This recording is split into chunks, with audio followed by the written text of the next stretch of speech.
15, you could go ahead and send in your response.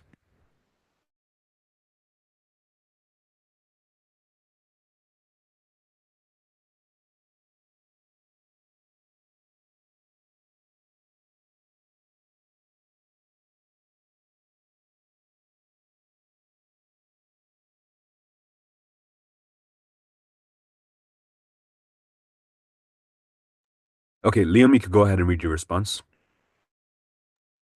Once upon a time, there were two friends, Tom and Liam. When they were 5 or 6 years old, they found themselves at a crafting activity at Home Depot. However, both friends would soon meet with a tobacco while building the little toy. Even though their parents knew how to build it, they were disingenuous because they wanted the kids to figure it out themselves. So they would work together and soon would finish the project. Later, the kids would go with the cars they made, but after a while, they came back with both cars dilapidated to junk.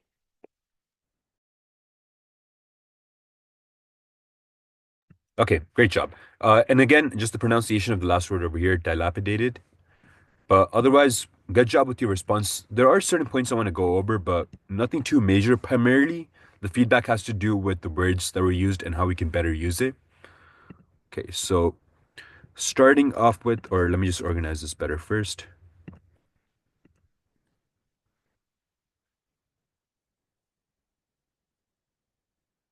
Starting off with the vocab, disingenuous should be used for actual insincerity, not withholding guidance.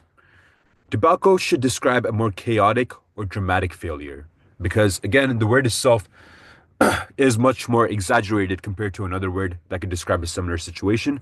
So the scenario should be kind of equivalent to the word that is being used. Dilapidated implies long term decay, so you can use a more appropriate term for recently damaged toys.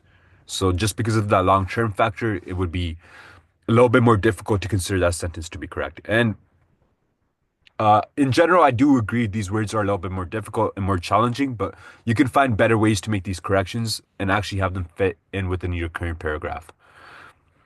To further improve your story, you can also refine phrasing, simplify awkward sentences for smoother flow, and avoid redundancy in phrases like once upon a time ago. So instead, it should just be once upon a time. Let me just cross this out over here. Okay. And in terms of improving your overall story, especially in terms of imagery, as mentioned earlier, include more sensory details to make the scene more vivid. So as we start off in the new year, especially the last two classes, it's kind of on and off in terms of students that show up. And I get it because the holidays, a lot of the students are not here. But as we get into the new year and we start seeing more people in classes, we'll jump into creative writing and especially focus on imagery, most likely with the next week's class. But sensory details are one of the most important aspects when it comes to imagery. In general, you can also further improve this by highlighting the emotions and reactions of characters to further add depth to your story. And Liam, do you have any questions about the provided feedback? No. Okay, so let's go over the next part of the lesson, which is analyzing themes in short stories. We are going to be reading a short story. It does have a lot of important themes. It might be a little bit more difficult to understand as well. It's a little bit more of a complex story, but we're going to give it a try. And we're going to try and pick up the themes from the story. How to find themes in text. Now that we know what themes are, or that was another part to the lesson, and we did already go over what themes are like earlier on, but this is more focused on how to find it. The main things you're looking for when you're trying to find a theme is plot. So what's going on in the text, characters, who they are, what their relationship to one another are, and the main message. What do you feel the main message of the text is? Step 1. Consider the plot. Understanding the plot is a crucial step to help you find themes in a text. For example, if the plot is about two people falling in love, then it's safe to say that love is a theme. On the other hand, if the plot involves one character betraying another, then betrayal may be a theme in that text. So to find themes in the plot, you should answer the following. What is the main complication in the text? Was the conflict resolved or unresolved? Why? What are some key moments or events in the text? Step 2. Examine the characters. Characters are also great indicators of themes in a text. Composers tend to use characters as a vehicle of meaning and ideas. Sometimes they become symbols for particular themes or ideas. For instance, Katniss Everdeen becomes a symbol of hope and revolution in the Hunger Games. She took her younger sister's place in the Hunger Games, won the games,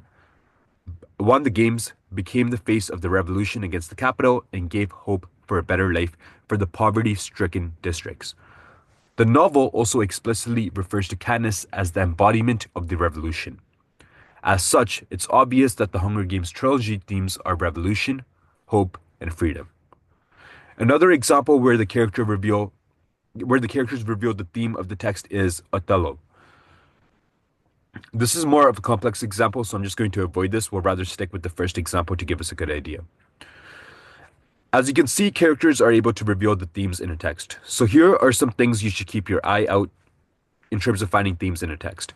The character's personality and characteristics, their strengths and flaws, the character narrative arc, how do they change? Their purpose in the text. So as the character, what exactly are they contributing to the story? Their perspectives on particular issues. This would be the most interesting when looking at this specific short story. The character's effect on other characters or the plot, and explicit mentions of symbols or representations. Another way to find themes is looking for recurring symbols or images, also known as motifs. A motif is practically a repeat of symbols that is seen throughout the text. For example, in McCarthy's novel the road itself is a recurring and important motif. The man and the boy endlessly walk down the road looking for salvation. The whole story is set on the road. As such, the road is the key to figuring out the theme of the text.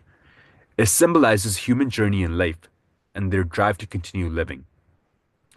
Another good example is the recurring image of blood in Shakespeare's Macbeth. Macbeth, the title character, hallucinates a dagger with blood on its tip. Lady Macbeth attempts to wash imaginary blood off her hands. From this, we can gather that blood represents guilt. So guilt must be a theme in Macbeth.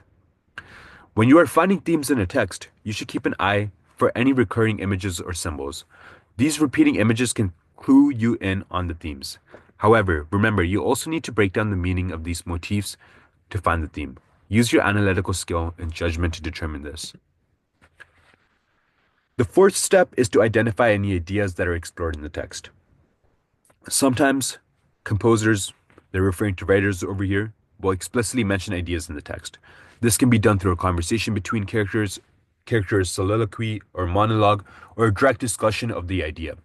For instance, in Shakespeare's Merchant of Venice, Shylock has a soliloquy where he complains about the double standard treatment between Jews and Christians. So it's almost a conversation just with himself. We're not going to get exactly into it, but this is here for reading just in case. Step 5. Figure out the main message of the text. The next step is to figure out the themes of the text.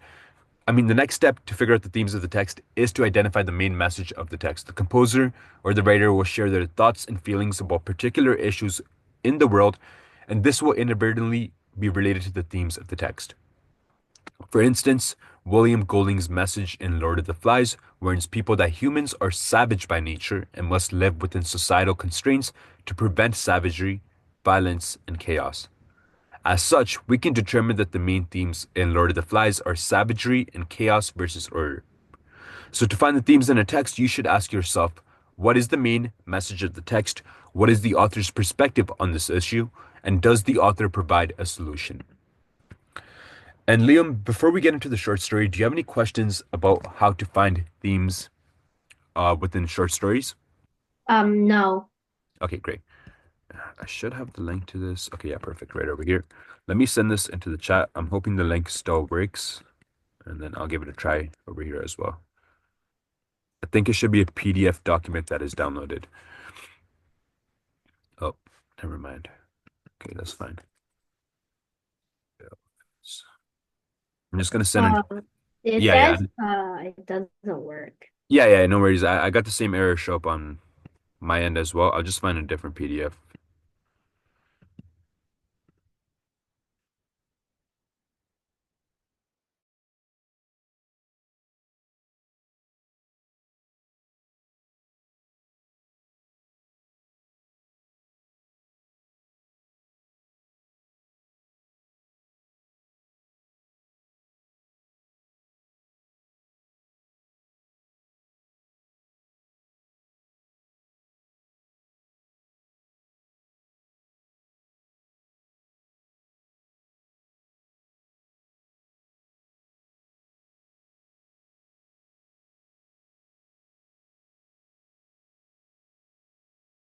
Okay, I just sent a new link into the chat. That should open up a PDF. The short story itself is not that long. And honestly, I should just go over the questions before we jump into the short story. That way you have an idea of what exactly we're looking for. So we're looking at three different questions. And then after we are done this activity, since it's just you in the class, we'll most likely have time to also kind of work on the homework, which is just New Year's resolutions. But the three questions we're focusing on over here, they are a little bit more complex. So I do want you to try your best to answer them. If they are a little bit difficult, feel free to ask me questions at any point and we'll work through this together. So the story Hills Like White Elephants is known for its subtle and indirect approach to a complex topic. So even the questions, they don't give away what happens within the story, but it's really about trying to pick up the main message, but I will go over it by the end of the story as well. How does Hemingway use dialogue, symbolism, and the omission of key details to convey the underlying theme of communication, choice, and the ambiguity of relationships? The second question, the setting of the story, a train station in Spain, plays a significant role in the narrative. How does the station symbolize the character's situation and choices? What is the significance of the hills in the distance and the image of white elephants in relation to the character's dilemma? And the final question is compare and contrast the perspectives of the two main characters, the American and Jig, regarding the impending decision. How do their differing viewpoints, so think back to how I mentioned character's perspective, how do their differing viewpoints reflect their individual desires, expectations, and fears? In what ways does their communication or lack thereof shape the outcome of the story? All right, so we'll jump into the short story. This will kind of give you an idea of what exactly you're looking for. Even though it might seem a little confusing right now, once we read the story, everything should make sense. So let me just change my screen over here.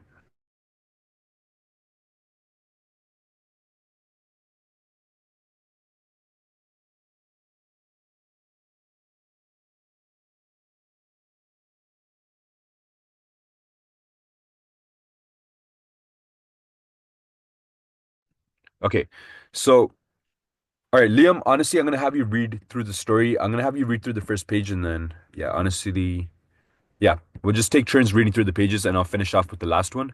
So Liam, can you go ahead and read the first page? The hills across the valley of the Ebro were long and white.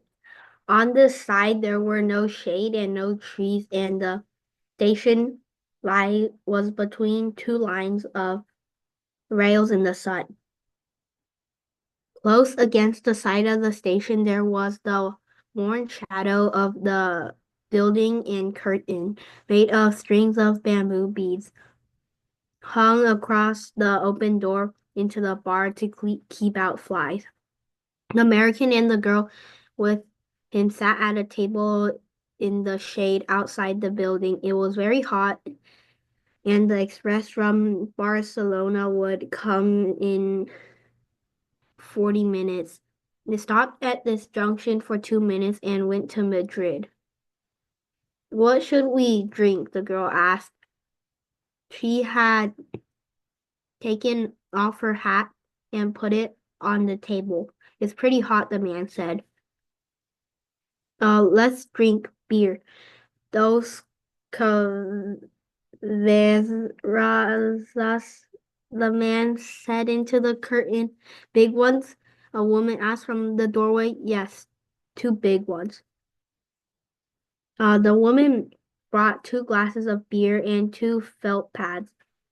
She put the felt pads and the beer glass on the table and looked at the man and the girl. The girl was looking off at the line of hills. They were white in the sun, and the country was brown and dry. They look like white elephants, she said. And I've never seen one. The man drank his beer.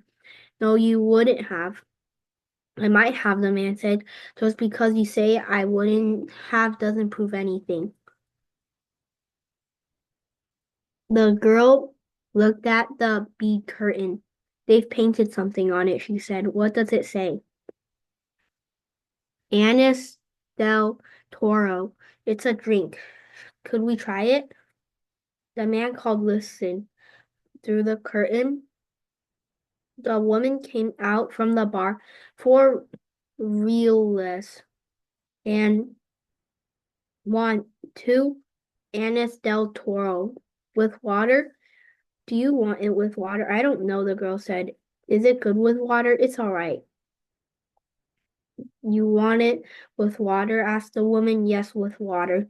Tastes like licorice, the girl said and put the glass down. That's the way with everything. Yes, said the girl. Everything tastes of licorice, especially all the things you waited so long for, like and the oh, cut it out. You started it, the girl said. I was being amused. I was having a fine time. Well, let's try and have a fine time. All right, I was trying. I said the mountains looked like white elephants. Wasn't that bright?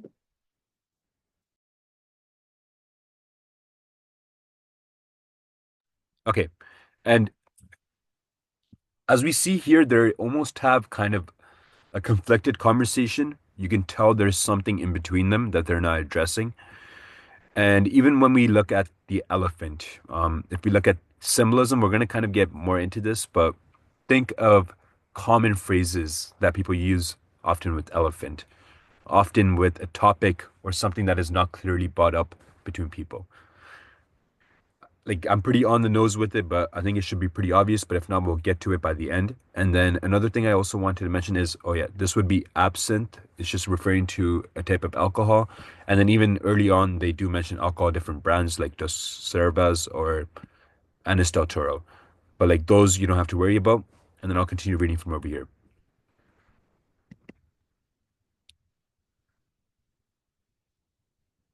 That was great.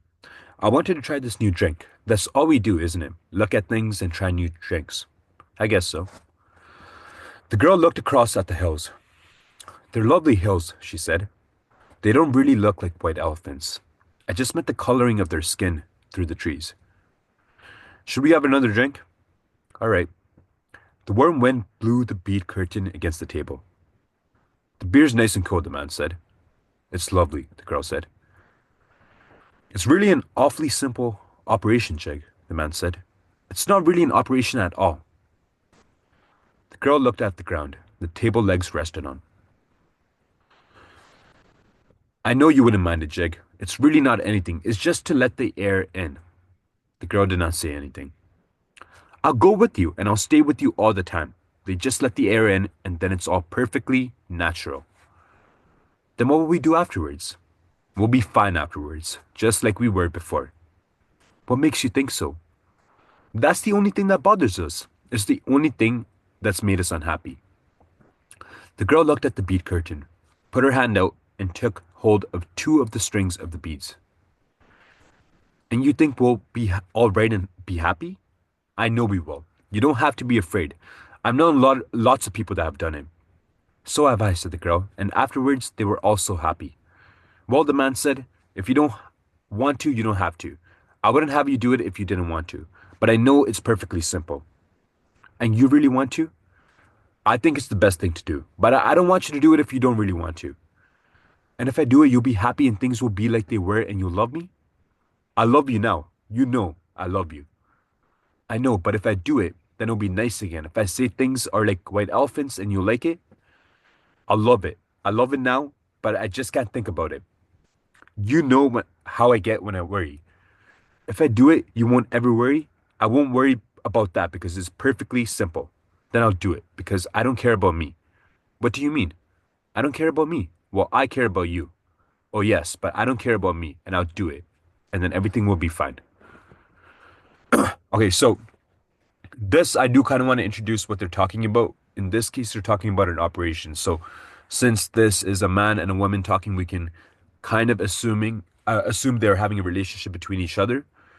And when they're referring to an operation, most likely they're referring to an abortion. So practically, it's a debate between the two. You can see the woman on one side does not want to go through with it, but the man is insistent that it must happen. And we also see through the dialogue the perspectives of the character and how they try to come across to each other. And Liam, do you have any questions so far about the story? Oh, wait, what's an abortion? Okay, It's a little bit more of a complicated topic, but all right. So even bringing up the story, I should have been a little bit more careful, but I'm sure we've done at least one thing on abortions before, which was looking at argumentative writing or persuasive writing. But abortion is practically when you get rid of a baby when it's just a fetus inside a woman. So you just abort the baby.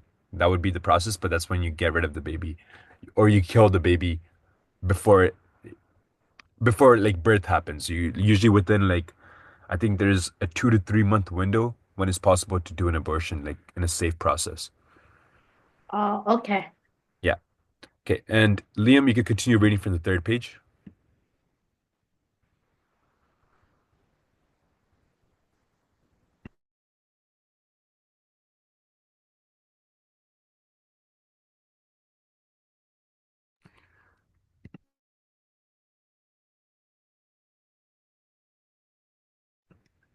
Liam, can Oh, you go ahead and sorry. read? Yeah. I was muted. I don't want you to do it if you feel that way. The girl stood up and walked to the end of the station. Across on the other side were fields of grain and trees along the banks of Ebro. Far away beyond the rivers were mountains. The shadow of a cloud moved across the field of grain, and she saw the river through the trees. And we could have all this, she said. We could have everything, and every day we make it more impossible. What did you say? I said we could have everything. No, we can't. We can have the whole world. No, we can't. We can go everywhere. No, we can't. It isn't ours anymore. It's ours. No, it isn't. And once they take it away, you'll never get it back. But they haven't taken it away. Well, wait and see. Come on back in the shade, he said. You mustn't feel that way. I don't feel any way, the girl said. I just know things. I don't want you to do anything that you don't want to do, nor that isn't good for me, she said. I know. Could we have another beer? All right, but you've got to realize, I realize, the girl said, but can't can't we maybe stop talking? They sat down at the table, and the girl looked across at the hills on the dry side of the valley. And the man looked at her at the table. You've got to realize, he said, that I don't want you to do it if you don't want to. I'm perfectly willing to go through with it if it means anything to you. Doesn't it mean anything to you? We could get along. Of course it does. But I don't want anybody but you. I don't want anyone else, and I know it's perfectly simple. Yes, you know it's perfectly simple. It's all right for you to say that, but I don't know it. Would you do something for me now? I'll do anything for you. Would you please, please, please, please, please, please, please stop talking? He did not say anything but looked at the bags against the wall of the station. There were labels on them, but all from the hotels where they spent nights. I don't want you to go, he said. I don't care anything about it. I'll scream, the girl said. The woman came out through the curtains with 2 glasses of beer and put them down on the damp felt pads. The train comes in 5 minutes, she said. What did she say? Asked the girl.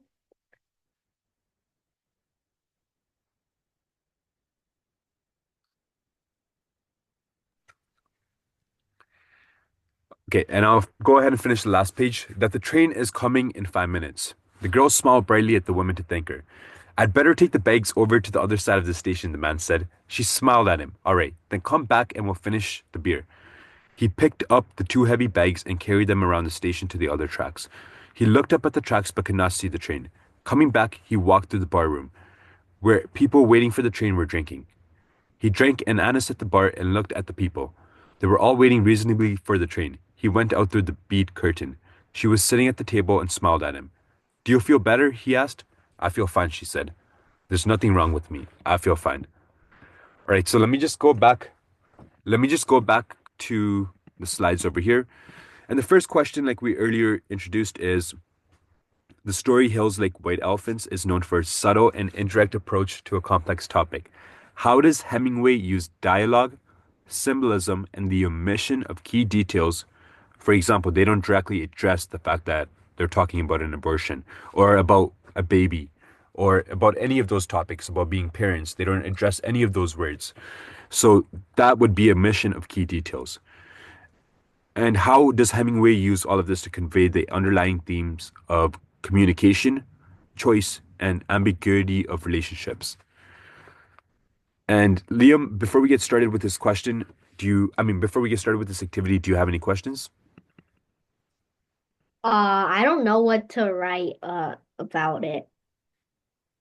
Okay, I would suggest the best. Okay, focus on the characters and the interaction between them and how, or honestly, maybe if you start off with the second question, it'll be a little bit easier. All right, why don't we start off with this question? I think this should be a little bit more easier. The setting of the story, a train station in Spain, plays a significant role in the narrative. How does the station symbolize the character's situation and choices? So they're waiting for something, but it's not arriving. So again, that could be a symbolism itself. They're waiting for the train, and then you're trying to make a connection between this and the fact that they're about to have a child. Or what is the significance of the hills in the distance and the image of white elephants in relation to the character dilemma? Again, I'm kind of giving you a little bit more like ideas about how you can rate this, but what you have to do is look for actual information within the story. But even hills, a hill like a bump is almost similar to a bump you would see on a mother's stomach when she's pregnant, right? So that itself is a little bit of symbolism. But the biggest one would be elephant. Every time she's referring to white elephants, it's almost as if she's talking about the elephant in the room, which is, of course, the fact that they're not talking about the potential baby that they could have. They never directly address it. They don't even directly address the situation itself, but instead they're kind of talking around it.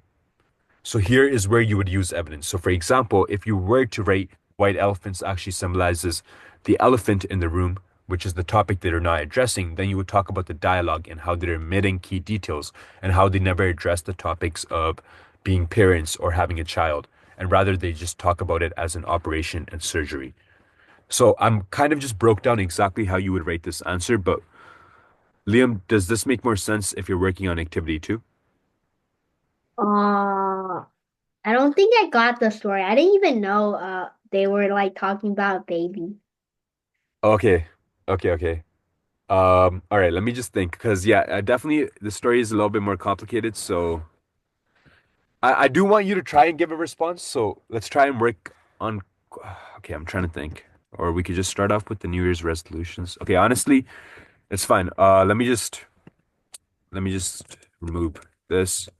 I do have a different activity we could work on instead. 7:43. All right, yeah. Give me just 1 second, and I'll just replace this.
All right, so Instead, we're just going to go ahead and read this article. We'll just consider the short story something we went over. We won't address the questions for now. It is a little bit more complicated, but it's something you could revisit later on. This article is a little bit more simple. So, are New Year's resolutions powerful or pointless?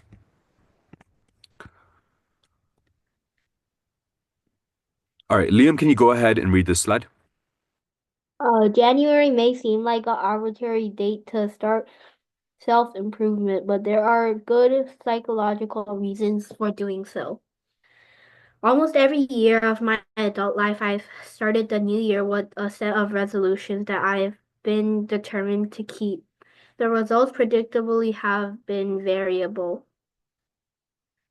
In 2021, I mostly kept to my fitness goals of doing one 20-minute hit workout with each day, but I failed miserably at my aim of quitting social media. According to my weekly screen time reports, I still spend doing 2 and 3 hours each day on my phone, much of that time doom scrolling.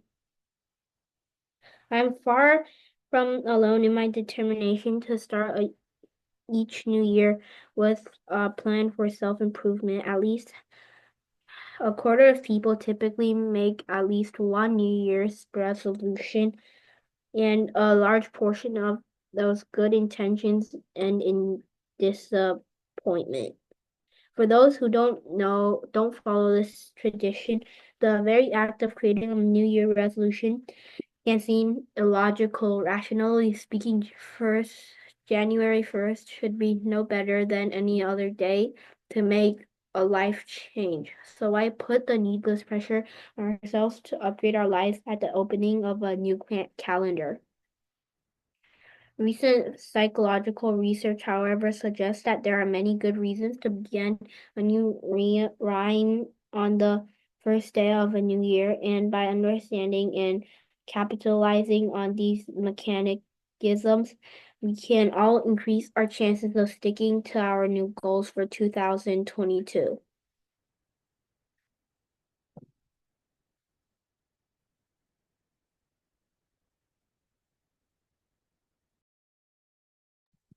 Okay, the fresh start effect. It's hard to pinpoint exactly when our tradition of making New Year's resolutions was first established.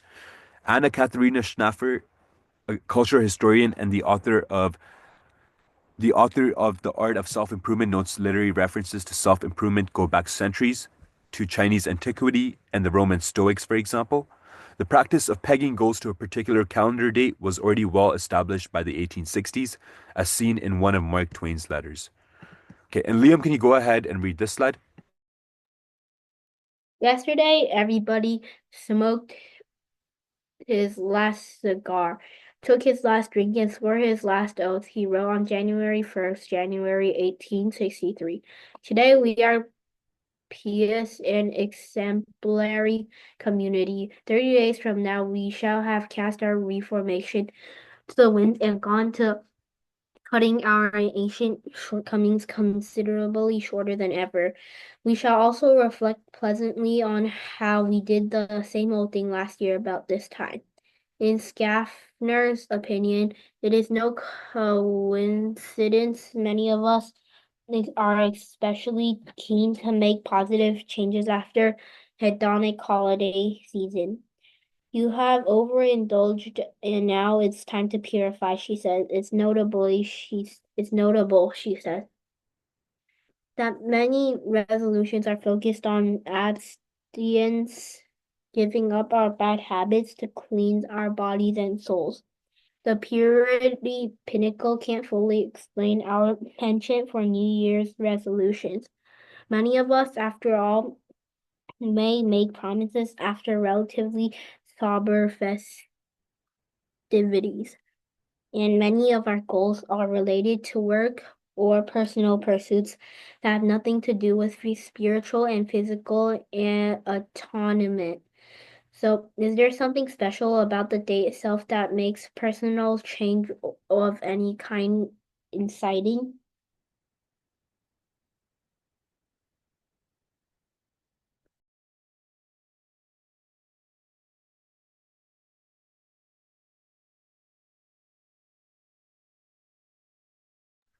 Some clues come from the way the brain organizes memories. Psychologists have found that rather than seeing our life as a continuum, we tend to craft a narrative divided into separate chapters that mark the different stages of our lives. People tend to think about life as if they're characters in a book, says Katie Milkman, a psychology professor at the Wharton School of the University of Pennsylvania and the author of the book How to Change. Those chapters may characterize major life events, such as arriving at university, getting married, or the birth of your first child.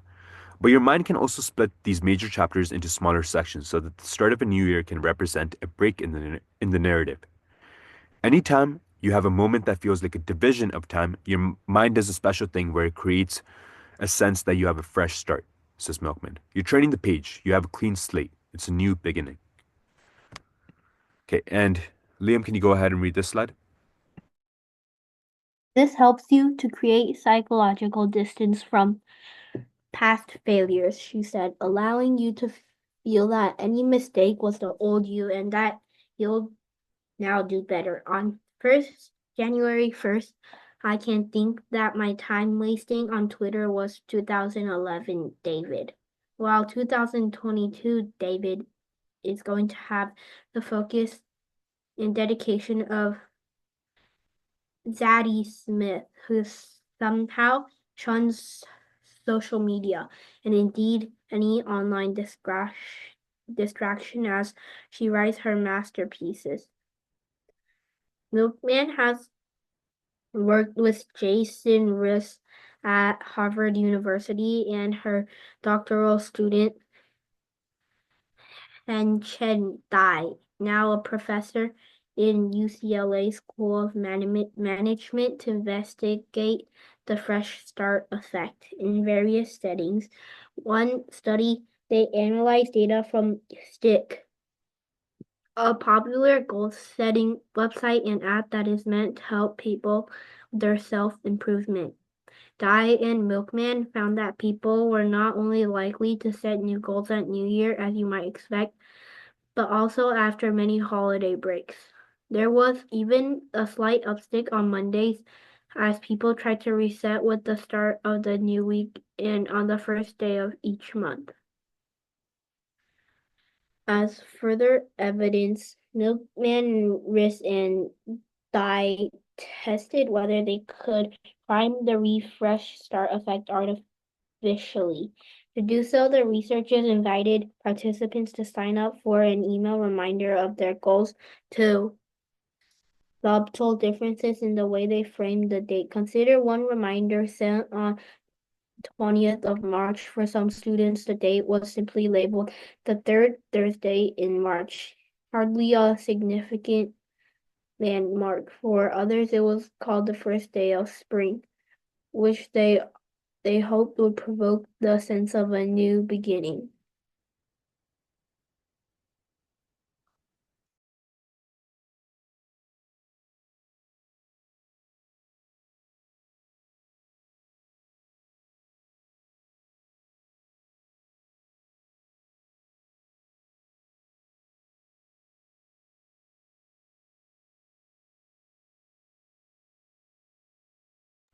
It worked a treat. The students who had been encouraged to think of a fresh start based around a temporal landmark were more likely to start a new gym habit, improve their sleep hygiene, or spend less time on social media, compared to those who had not been primed to see the date as a marked and significant division in the timeline. The new year, of course, is an especially compelling starting point compared to those other events. It is a big chapter break for most people, says Milkman. And Liam, can you go ahead and read this slide?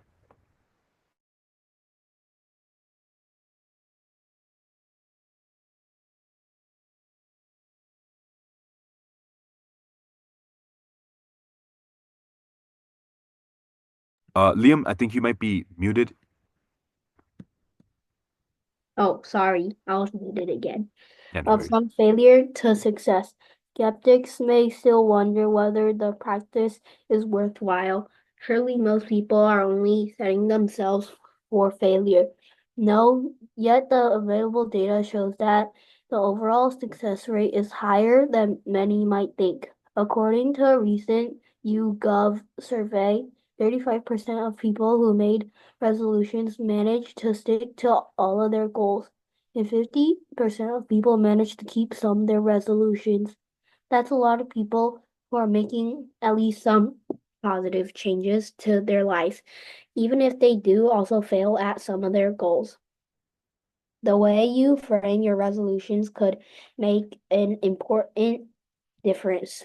Per Carl Bring at Stockholm University recently tracked the progress of 1,066 people who made New Year resolutions at the end of 2017. He categorized their intentions to two classes. Some were avoidance goals, which, as the name suggests, involved quitting something like sweets, alcohol, or social media. Others were approach goals, which involved adopting a new habit, such as swimming twice a week or practicing the guitar in the evening. On average, the participants were about 25% more likely to meet their approach goals than the avoidance goals. Instead of stopping things, you should start doing things, he concludes. I can usually see how this effect played out in my own resolutions for 2021. I mostly kept my resolutions for completing a HIIT workout each day, an approach goal, but failed miserably at my attempt to quit social media in avoidance goal. Don't you? Okay, and Liam, do you have any questions about what we just went over in terms of this article? No. All right, okay, yeah. This one is a little bit simpler compared to the story. And for the first activity, I want you to analyze the psychological concepts of fresh start effect and approach versus avoidance goals. So you would address this in this question right over here. How can understanding these concepts alter the way we set and pursue personal goals, particularly in relation to New Year's resolutions, and what implications do they have for the broader understanding of human motivation and behavior change?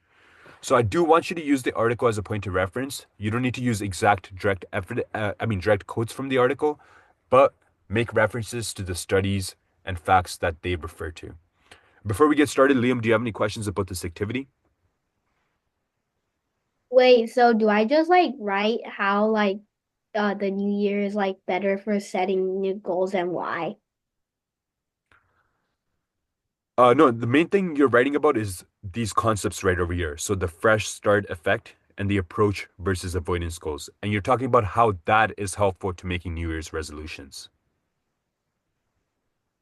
So they talk about these topics directly in the article. So you'd want to be on certain of these slides. They kind of go over it in general multiple different times.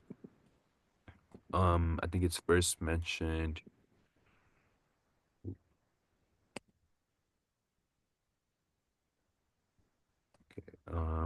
Where was it? I did see it at the last slide over there, but I want to see where it's first introduced.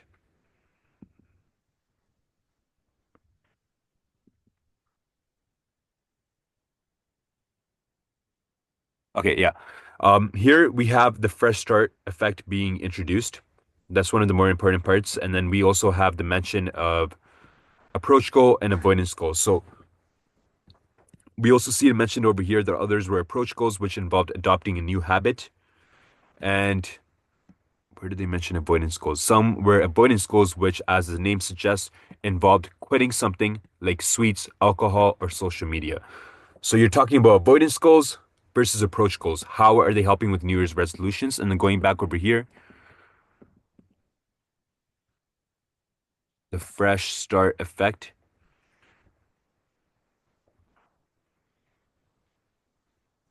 All right, so here they particularly go over, I think they do mention it early over here as well. I'm just trying to find the exact things. All right, so in terms of the fresh start effect, they practically analyze data from Stick K, a popular goal setting website and app that is meant to help people with their self improvement. Dia Milkman found that people were not only likely to set new goals at the new year, we're not only likely to set new goals at New Year, as you might expect, but also after any holiday break. So, in general, when there is any type of break or any type of feeling of time kind of breaking, I mean, not breaking, but time kind of having a division, then there would be a fresh start effect. I think they do mention that much earlier on when they explain it. So all of these concepts are mentioned in the article, and Liam, what you're doing is relating these concepts and explaining why they actually do benefit with making New Year's resolutions. So all the information is directly in the articles. You're just practically putting it into your own words. And Liam, do you still have any questions? Wait, is New Year's resolution basically like goals on New Year's? Yeah, exactly. Yeah, they'll just be goals on New Year's, like Oh, any type of goals that you're setting for yourself for the rest of, for example, 2025. okay. All right, great. Yeah, I don't have any questions. Thanks. Yeah, no worries. Right now the time is about 8 o'clock. We'll work on this until 8:10. If you finish it earlier, we'll take it up earlier as well.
I finished my response.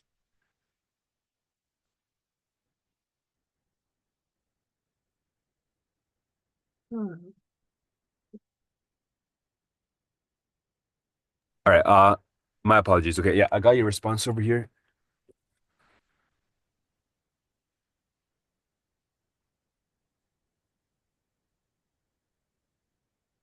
All right, Liam, can you go ahead and read your response? The fresh start effect and the difference of approach or avoidance goals can help you set your New Year's resolution. According to scientific research, the fresh start effect is an effect that makes people think that after this period of time has passed, they have changed into a new person. The fresh start effect does not only affect people on New Year's, it also affects people on the first day of every month, every season, or even every week. However, there are two main types of goals, avoidance and approach goals. As approach goals are easier to complete because avoidance goals would need you to quit something, and according to scientific research, approach goals have 25% more success rate. So this concludes that people tend to set goals after a new period and would tend to succeed on completing approach goals more than avoidance goals. Okay, really good job with your response. I just want to go over some points right over here. So you can simplify and clearly explain the fresh start effect and distinction between approach and avoidance goals. Doing this at the very start would just make everything a little bit more organized. In general, you can also break long sentences and ensure smooth transitions between the fresh start effect and goal types because they are two different topics. Add depth. Briefly explain why approach goals leads to higher success rates. Positive reinforcement versus negative pressure. This would also be a good time to use evidence from the article. Refine language. Use concise, formal language and replace vague phrases with clearer, specific terms. And Liam, do you have any questions about the provided feedback? No, Okay. thanks. All right. And the second question is write a list of New Year's resolutions that you aim to pursue for the upcoming year. For each resolution, provide a detailed explanation of why you chose it and what it means to you, as well as how you plan to achieve it. Reflect on how accomplishing these resolutions could impact your life, both personally and in the broader context of your goals and aspirations. I know it says five, but rather aim to flesh out each one of the resolutions you choose. Even if you don't get to exactly five, that's perfectly fine. Right now the time is 8:13. We'll work on this, let's say until about 8:25. So we have about the last 5 minutes to take it up. And Liam, before we get started, do you have any questions? No, thanks. Okay, great.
I sent in my response.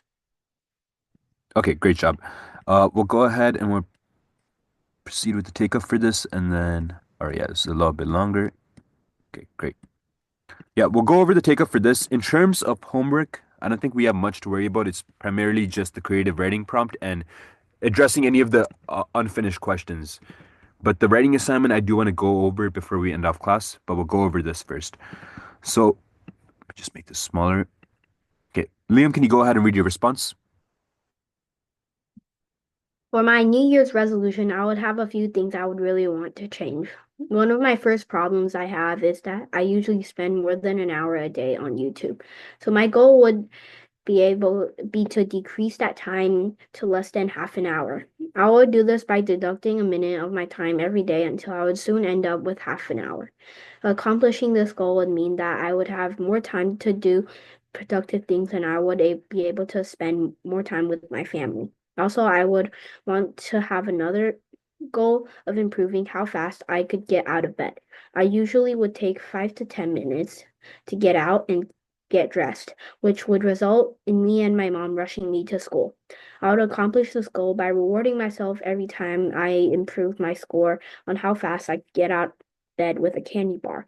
This would help me greatly because I would not have to rush to school every day again. The last goal I would like to achieve would be to form a habit that makes me practice piano at least an hour a day.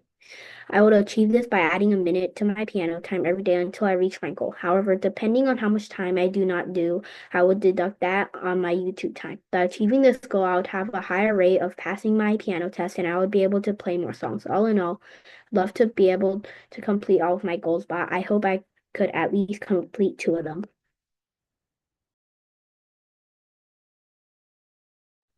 Okay, really good job with your response, especially writing this much within the provided time. In terms of further improving this, you can clarify your goals. So explain why each goal matters for your growth, not just convenience. Focus on the benefits gained, not just habits broken. Refine plans. Make action steps clearer and more practical. Use consistent rewards that align with long-term success. You can reflect on impact. Highlight how these goals shape your overall discipline, productivity, and personal growth. And to further improve the clarity, you can simplify long sentences and ensure smoother transitions between goals. And Liam, do you have any questions about the provided feedback? No, thanks. Yeah, no worries. And then this just says to complete a list of 5 New Year's resolutions. We kind of practically went over this over here. I'll just change this so it says to complete the remainder of the writing activities. And then the writing assignment is to explore the tradition and impact of New Year's resolutions. So here we kind of talked about these psychological perspectives, but we only looked at three different aspects of it. Now you're going to be doing an overall research on New Year's resolutions in general and how it came to be. So you'll be talking about their cultural, psychological, and commercial significance. You're going to start off by exploring the historical origins of the New Year's resolutions, and then you'll look into the role of modern commercialism and self-improvement trends, from fitness centers to wellness industries, productivity tools, and social media campaigns, and how they all promote New Year's goal setting. This is where you would get into a critical analysis. Your essay length should be under, I'm just going to say 700 words. It should have an introduction. The body should be divided into about 3 paragraphs and conclusions as well. If you use any sources, please make sure to create like a bibliography at the end, and then you can submit this onto the forum. Before I end off class, Liam, do you have any questions about the homework or the writing assignment? No. Okay. Okay, I'm gonna go ahead and dismiss the class. Happy New Year's. Bye. Bye. Thank you.